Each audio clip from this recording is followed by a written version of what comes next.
construction, financial sectors, tourism, and mining. Business edition on Friday at 8:15 p.m.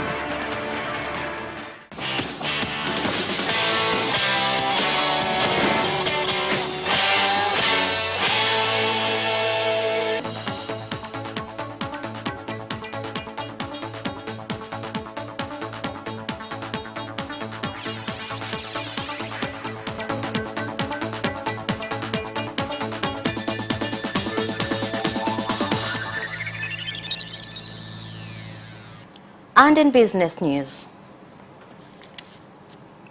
Tanzania has entered into the global records after becoming the third winner in the 2020 World Trade Promotion Awards in the Best Use of Information Technology category.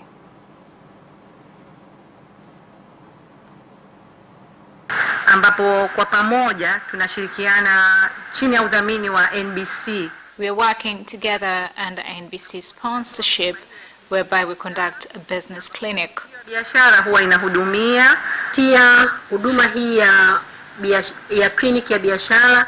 There is more than 30 institutions we've worked with, both private and public, that give various services. Ambazo tumeshirikiana nazo zipo zaidi ya 30 za umma pamoja na binafsi.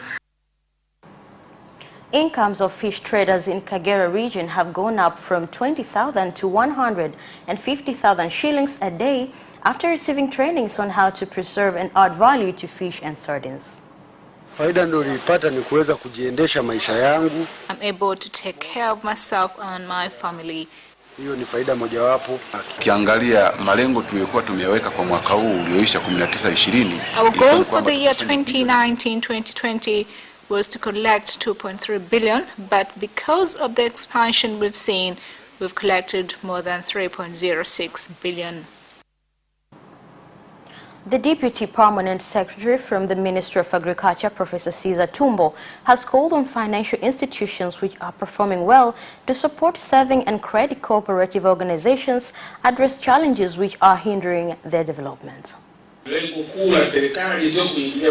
Our objective is to protect the weak, but to ensure that there is economic growth.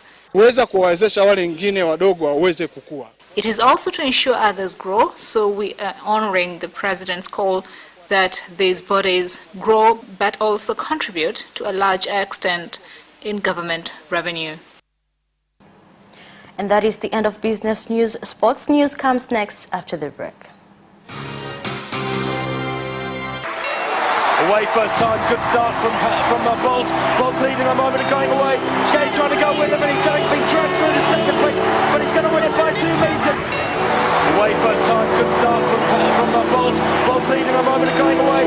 Gay trying to go with him, and he's being dragged through to second place, but he's going to win it by 2 meters.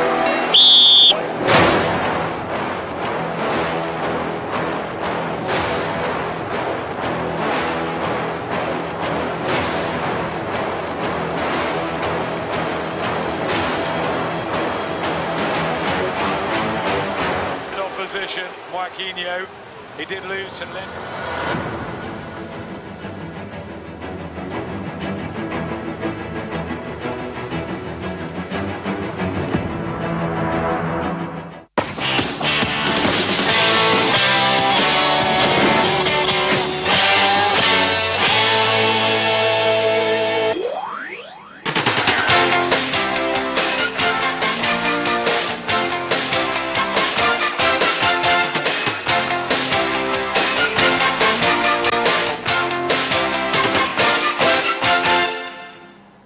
And in sports,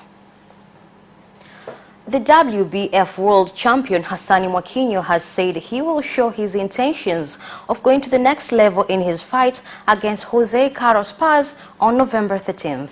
Here's more.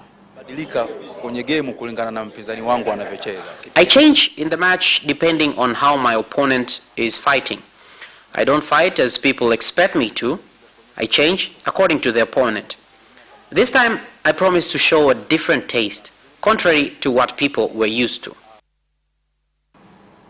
The chairman of Ubungo Football Association, Benjamin Mwakasonda, has commended the president of TFF for putting emphasis on renovation of Urafiki grounds. We made streams for water, so the pitch is safe. We, at the formerly called Kinesi and now Urafiki Stadium, just see the rain as a positive thing for our grass. The proceeding renovations will be on the changing rooms. Gareth Southgate has insisted Harry Maguire will bounce back after the defender's dismal start to season took another turn for the worse when he received an early red card during England's 1-0 defeat by Denmark in the Nations League last night. Here's more. Maguire's form has dipped since his court case in Greece, and the pressure on the Manchester United centre-back increased after he was shown 2 yellow cards inside 31 minutes against Denmark at Wembley, forcing Southgate to field questions about his team's growing indiscipline on and off the pitch. It was a rash night for England, who were reduced to 9 men for the first time in their history after Reece James received a red card for dissent after the final whistle. Denmark went second in the group thanks to a Christian Eriksen penalty converted after a Jordan Pickford error led to Kyle Walker being penalized for a soft foul, and Southgate was criticized for leaving Jack Grealish on the bench. Thomas Tuchel has bemoaned Paris Saint-Germain's injury crisis ahead of facing Manchester United in the Champions League, claiming he may only have 11 players available for the contest. Here's more details. PSG were drawn alongside United, RB Leipzig and Istanbul Başakşehir in the group stages of this season's competition, having made it all the way to the final last time around. Tuchel's men were beaten 1-0 by Bayern Munich in the showpiece, but are expected to be strong contenders for the trophy again after finally proving their mettle on the continental stage. The French champions will open their latest Champions League campaign with a home fixture against United on Tuesday, where they'll be aiming to exact revenge for a stunning round of 16 defeat to the Premier League giants in 2018-2019. Mikel Arteta is hopeful Kieran Tierney will be cleared to face Manchester City on Saturday even though the defender is in self-isolation after the COVID-19 scare in the Scotland squad. Here's more. Thought to quarantine himself for 14 days last Tuesday after his teammate Stuart Armstrong tested positive for coronavirus during routine UEFA testing while on international duty in Glasgow. Arsenal and Tierney expressed frustration at the decision, stressing he was socially distant from Armstrong despite being identified as a close contact, and intensive efforts are continuing in an effort to ensure he is available for the selection at the Etihad.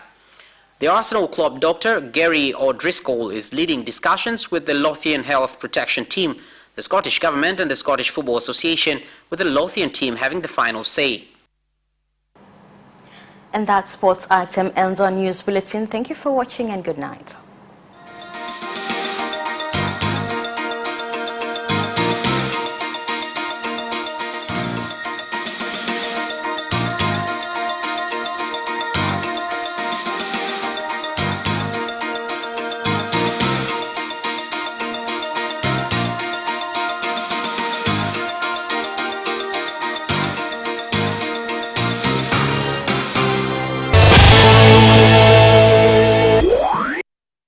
You can watch Capital News live on our social media accounts, YouTube Capital TV and Facebook Capital Television Tanzania from Monday to Friday at 9:30 p.m. Don't forget to subscribe and put notification on.